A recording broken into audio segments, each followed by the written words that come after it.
I was like, oh, I'm dead. I feel the truck go up on all the wheels on my side. I'm like this, face just all on the window, like, ah! And it's trees and shit. So like it might be like a log come through the window and some Final Destination shit on me, right? I'm about to shit myself. Like I could feel it. I'm like, ah!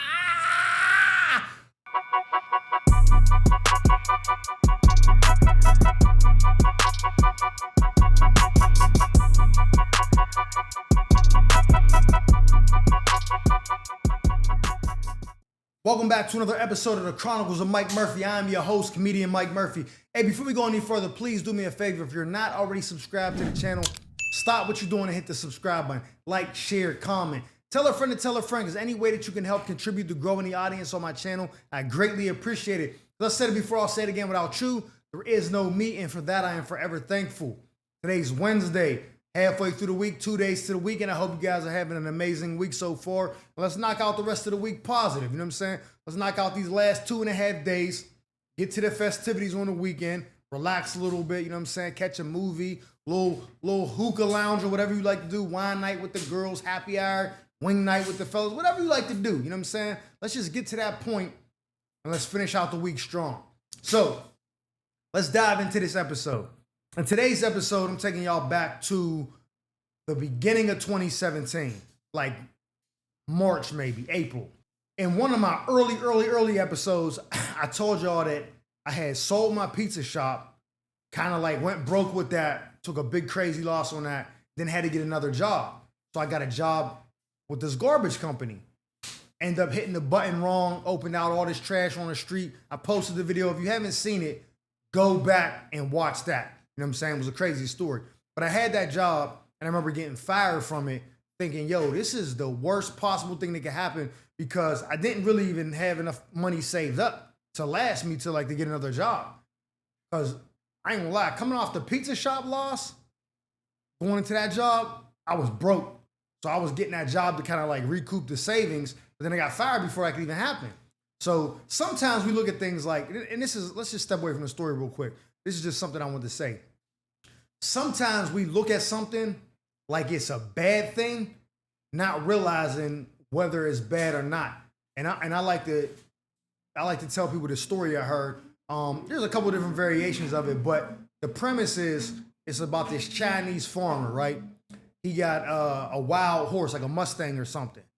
The horse runs away. Everybody in the village is like, "Oh man, I know you so sad. Your horse ran away." And the farmer was like, maybe not. You know what I'm saying? It was like, what you mean, maybe not? The next day, his horse comes back with 3 more horses. The village is like, oh, that's crazy. Now you got 4 horses. I know you happy. And he's like, yeah, maybe not. And they're like, what you mean? His son is out training one of the horses, breaks his leg training it. They're like, damn, your son broke his leg. That's bad. Like, I know you feel some type of way, whatever. He's like, yeah, maybe not. The next day, the military, like the prescription officer, whatever they're called, it's like a recruiter back in the day, I guess, comes to recruit all like able-bodied adult males to go to this war, but they can't take his son because he got the broke leg. So they're like, oh, your son got out of the war. I know you happy. He's like, yeah, maybe not. And the point of the story is you don't really know whether something's good and bad in the moment because you don't know what effect it'll have later. So me getting fired from that job seemed like a bad thing in the moment, but it was actually good because it led to this next job that I got, which ended up being way better. Now, at the trash company job, I don't remember what I was getting paid, but like if I worked the maximum amount of allowable hours after taxes and everything, my paycheck, after each paycheck for the month, I would still be short like $500 on bills. So basically, I'm making $500 less than what I need to even break even just with bills, let alone gas and living. You know what I'm saying? So I don't know why I even took the job. Honestly, like I guess I thought it was gonna be better than what it was. It wasn't. So anyways, I get fired from that job that I should have been walked away from. So in the midst of that, I'm scrambling to get a new job. I come across this job working in the gas and oil fields in like outside the outskirts of Pittsburgh, in Washington County, West Virginia, some parts of Ohio, like basically like the mountains. You know what I'm saying? Where all the racists is at. You know what I mean?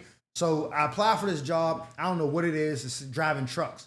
I get interviewed. I remember getting there, showing up in a suit, and they was doing interviews in like a little trailer in this like empty lot, like a field. It was muddy, had rocks, like it was makeshift. And I was like, man, this is kind of ghetto. So what was happening was these billionaire brothers out of Mississippi, I think they're like the second richest people in Mississippi, they already had this big company. So they was expanding to Pennsylvania, and they were starting this new like division. So this division is hiring mad people because they're trying to get it off the ground. So I go in there with a suit. They laughing at me like, you came with a suit on? I'm like, yeah, it's an interview. I didn't come dressed for the job I'm doing. I came dressed for the job I want. You know what I'm saying? Like, and I remember thinking like, this probably ain't a good job, but it was. So anyways, I get hired on the spot. Good shift, 12-hour shifts. You gonna work 5 to 5 every day. 5 in the morning, 5, and then the other shift comes in, they work 5 at night to 5 in the morning. That's just how it works, right? So the trucks you driving, they call them water bottles, right? So I know you guys seen this on the highway. You seen like the fuel tankers that deliver fuel to like the gas stations and stuff, right? That big bottle on the back of it, that's filled with fuel. So any kind of truck that's carrying liquid like that is harder to drive than a regular truck because it swooshes. So imagine this, you got this water bottle with water in it, right? Just how I'm doing like this, you see how the water's moving like that? Well, that's how it moves in the truck. So you slam on the brakes, that water comes rushing forward, it'll push your truck into the car in front of you if you ain't careful. Or you hit a bend and it's swishing like that, it'll tip your truck over. So you gotta be more careful with these trucks than any regular truck. I had never drove one, so I was a little bit paranoid, like, I don't know how this is gonna work out or whatever. So anyways, I get hired or whatever, I get the job. The first week I'm there, in 1 week, I made more than what I would have made 2 weeks as a trash company. I was like, oh my God, thank you, man. This is the best thing that could have happened. So I'm loving the job, right? It's easy money. There's days you go to the well site where they're drilling and just sit the whole shift because they're on timeout or something. You might do one load, pause. Hey, that's crazy. You might run one load of water to the site and then you're off for the day because you just sat there. It was an easy job, one of the easiest jobs I ever had. And it paid like crazy, right? So I remember being there for a couple of weeks, and then I get called into the office one day. And the boss, her name was Rhonda, a white lady. She was super cool. But she's like, yeah, I got a complaint about you texting and driving on the well pad, which is a super no-no. I'm like, no, it wasn't. And I'm like, I'm going to just be honest with you. I'm like, if somebody's because he said it's the person was walking like by my truck and saw me texting. These trucks are real high up. And I basically said to her, like, no disrespect, but even if I was texting and driving, nobody on the ground would have been able to see that. Because how could you know what I'm doing if you can't even see into my truck? And she was like, well, I'm like, no, I'm not trying to be disrespectful, but just listen to what you're saying. You said a person was down on the ground and saw me texting and driving. That's impossible. Now, they could have seen me distracted and driving, whatever. They don't know what I was actually doing because you can't see in the truck. She was like, you got a point. I'm like, but I wasn't texting and driving. They're like, yeah, the supervisor said that person wrote down your truck number. It was you. You were in truck, let's say 550. I'm like, well, that's not what truck I was in today. She's like, it says that's the truck you took out on the board. I'm like, I don't care what the board says. I wasn't in that truck. I'm in this truck. I'm in truck 600. She's like, oh, for real? I'm like, yeah, so whoever told you that is lying. I said, you know what it sounds like? It sounds like they just want to say I was doing something, seeing what truck I was on the board, and said that's what it was because no one would get them two trucks confused. And she was like, And I seen the supervisor kind of looking at me, and I'm like, what's up with this dude? Like, dude got smoke with me? Like, why would he lie like that? You know what I'm saying? And she's kind of on me, like, all right, well, we're going to take a look into it. I'm like, you can look into it. He said I identified that truck number. That's not the truck number I was in. So that's not true. She was like, okay. So then a couple days go by, maybe a week or something, call me in the office again. I'm like, yo, what's going on? She's like, yeah, we got a complaint that you was speeding out in Ohio or whatever. Some lady called in and said it was you or whatever. She didn't get a truck number, but she said it was on this road in Ohio, it was you. I'm like, oh, did she describe me? She's like, no, I was our truck. You're the only truck out there. I was like, actually, I'm not the only truck out there. I'm with so-and-so. And he's right in front of me. We're neck and neck. Pause. That was crazy too. I'm like, we're right, you know what I'm saying? Back to back, even more pause. But you know what I'm saying. You know what I'm saying? I'm like, so she would have never said there was only one truck. I'm like, but what happened was, I'm like, let me guess, this supervisor told you it was me again? She's like, yeah. I'm like, okay. Well, you know what? The truck that he's in don't have the GPS in it. So when he looked up to see where the trucks was at, it looked like I was by myself, but I was with him. You can ask him. They called dude and he's like, yeah, we've been running together the whole day. All day we worked together. We ain't been speeding or nothing. She was like, I said, yo, what's up with dude? He got a problem with me? Like, I'm really starting to, like, I'm about to file a complaint. She's like, nah, let me look into this. I'm like, yeah, because Now he thought, let me make sure what truck he's in before I lie and give the truck number. He ain't in that one, and then he got caught again.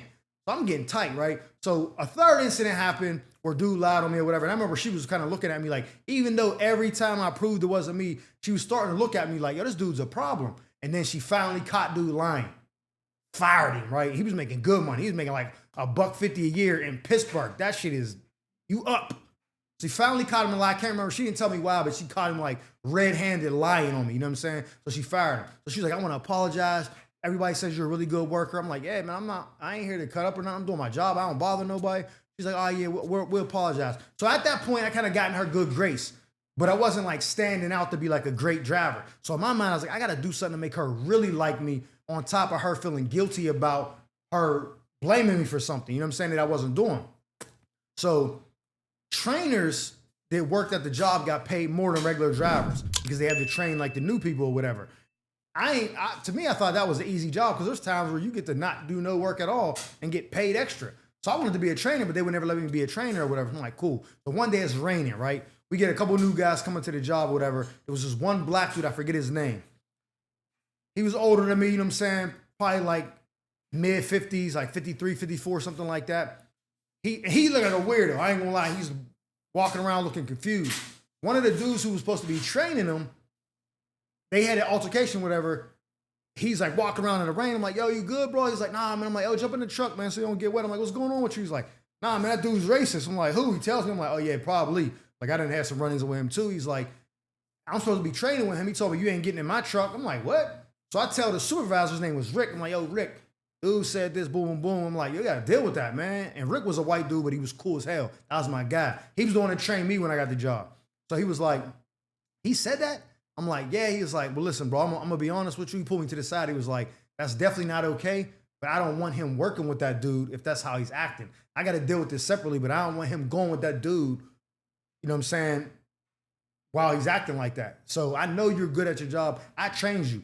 Can you train him and I'll sign off on it. You'll get paid extra for this guy. I'm like, bet. So basically I trained dude super nice, right? He get good at the job and everything. So they're like, oh, you good at this? He's like, yeah. They asking dude how he learned. So dude is like, yo, he recorded a video of me doing all the steps. Like I made him record me while I did everything. Then I sent it to his phone. Like, yo, that's, you hold that. So you got any questions, you can look at the video. So they were like, oh no, you're a trainer now. Like everybody's saying you're the best trainer. I'm like, okay, cool, bet. So I'm getting a couple people, whatever, right? I'm nice. Then I'm going out on the well pads and the company man who like runs the whole well pad will come out to do like inspections. And they asked me one day, like, yo, what you doing? I'm like, oh, we transferring this to this. He was like, what's that little thing you got? I was like, oh, I made this from stuff I bought at Home Depot to secure the hose so it don't pop off because a lot of people having trouble that it does like a vacuum hose. Hard to explain, but I made a contraption to make sure we have no spills on the well pad, which could cost tens to hundreds of thousands of dollars to clean up. So I made something to stop that from happening. He's like, yo, what's your name? Tells me her name. He's like, okay, cool. When I get back, Rhonda like, y'all got a call from so-and-so. I'm like, oh, I ain't, what I do? She's like, nah, they giving you a safety bonus. I'm like, a safety bonus? She's like, yeah, they give you $1,000. Safety bonus, tax-free, like on your little, we had like company cards, like debit cards. We're going to load it onto that because he told me what you did. He's like, could you make more of those? I'm like, yeah, I made like 5 of them. Was just cranking them out to the truck drivers. They're like, yo, this contraption is mad. This makes the job way easier, right? I was like, yeah, you know me, you know what I'm saying? Work smarter, not harder. So Rhonda like, yo, I'm gonna give you the 1,000. I give you 2 options. I can either give you the 1,000 or I can split it up between you and the people that you worked with today. I was like, nah, just give it to all of us. Like, just give us, split it, 4 way, like $250 each. I'm like, we just take $250 each. We was all a team. She was like, nah, see, you know what? I knew you were gonna say that. So now I'm giving you the 1,000. Plus, I'm gonna give them the $250 because you such. I was like, all right, cool. So they started to love me, which was the plan. Like, you gotta love me because you already thought I was a piece of shit in the beginning. So now I'm the go-to. I'm out there calling shots. Everybody coming in, yo, what should you do next? Now we gonna do this. Bet they loving me, right? So then fast forward, I get a dude, right, black dude that he comes. They want me to train him. Heavy set dude or whatever. He been driving 18-wheelers for a minute. Cool, you know what I'm saying? And most of the dudes we get from there live out like in the sticks. This dude was from the city like me. So he like, oh yeah, bro. I'm like, cool, I'm gonna train you. So here's how it'll go in short when you train somebody. The first day they don't drive at all. You just kind of give them the ropes. You show them how to like the hose work. You do all that. You give them all that stuff, right? The rundown. So day one they don't drive at all. They just observing. Day two, they're observing you for the first couple, and then you watch them do like the hookups and stuff on the next couple of rounds or whatever, right? That's day two. Day three, they drive the truck, but they only drive it while it's empty, no water in it or no oil in it. You know what I'm saying? And they do the hookups. Day four, they drive the truck full and empty, and they do all the hookups. Day five, you don't do nothing. You just like you sitting back there just observing. Everything is on them. You can't help them with nothing. I mean, you better help them if they're about to mess something up bad, but you don't give them no guidance. You just sit there and just take notes or whatever. And if they do good, you sign off, and then they go with you for one more week where they just do everything, and you just ride with them, and y'all just talk them, you know what I mean, shoot the shit. So I get this dude, right? He's like, man, I'm a beast. I've been driving all this time. I'm like, cool. Now remember, we in the hilly mountains of West Virginia and Ohio and stuff. You know what I'm saying? So you got to really be nice driving with that water in the truck because you'll tip that shit. So first day goes good. He cool as hell, whatever. He tell me about his family. All right, boom, boom. Just had his daughter like 2, I think, or 3 or something like that. She was young. She was definitely walking, but she was young. Day 2 comes. He's doing the hookups. He's good at that. Day 3 comes, he driving his shit out that truck with no water. And I'm like, bet. The day 4 comes where he got to drive with it full. He's driving, we leaving out, and we going up a hill like this. So we drive, and I'm like, yes, when you go up here, you want to slow down? He'll be like, nah, bro, I got this. I'm like, all right. He go around the bend. I feel the truck. I'm like, oh, shit. Remember Kevin Hart was like, bitch, don't kill my side, kill your side.